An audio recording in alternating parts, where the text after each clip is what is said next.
দেখেন, অবৈধভাবে আমাদের যে লোকগুলো যাচ্ছে, অনেকে সমুদ্র পথে, অনেকে বিভিন্ন ট্রানজিট নিয়ে, অনেকে ফেরত আসছে, অনেকে সমুদ্রে ডুবে মারা যাচ্ছে।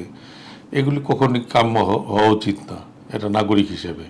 ব্যবসায়ী তো পরে ধরেন, একটা নাগরিক হিসেবে এটা কাম্য হওয়া উচিত না। যে ফ্যামিলির একটা যে নৌকা ডুবে যাচ্ছে, নৌকার মধ্যে দেখা গেছে 50 জন লোক আছে, 50টা এলাকার, যে ফ্যামিলির ছেলেটা মারা যাচ্ছে বা মেয়েটা মারা যাচ্ছে, ওই ফ্যামিলিটা কিন্তু ধ্বংসের দ্বার প্রান্তে চলে যাচ্ছে, একটা হাহাকারের মধ্যে পড়ে যাচ্ছে।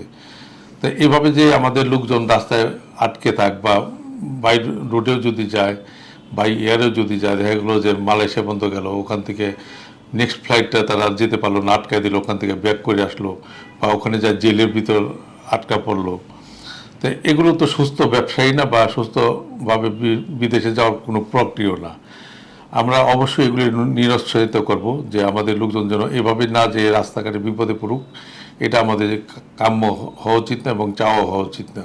তারা অবশ্যই প্রচণ্ড দেশপ্রেমিক। তারা, আমরা এখানে এই অবৈধ সরকারের বিরুদ্ধে আমরা লড়াই করেছি মাঠে থেকে। অনেকে বিদেশ থেকে আমাদের যারা মাঠে লড়েছে তাদেরকে সহায়তা করেছে, অনেকে রেমিটেন্স বন্ধ করে দিয়েছে। এগুলো সবারই কিন্তু অবদান আছে একটা অবৈধ সরকারকে সরানোর জন্য। আমি তাদেরকে সাধুবাদ জানাই, ধন্যবাদ জানাই। তারা নিজেদের অর্জিত টাকা ফ্যামিলিকে কষ্ট দিয়েও তারা দেশের স্বার্থে, দেশের জনগণের স্বার্থে তারা এটা পাঠায়নি, তারা আটকে রেখেছিল।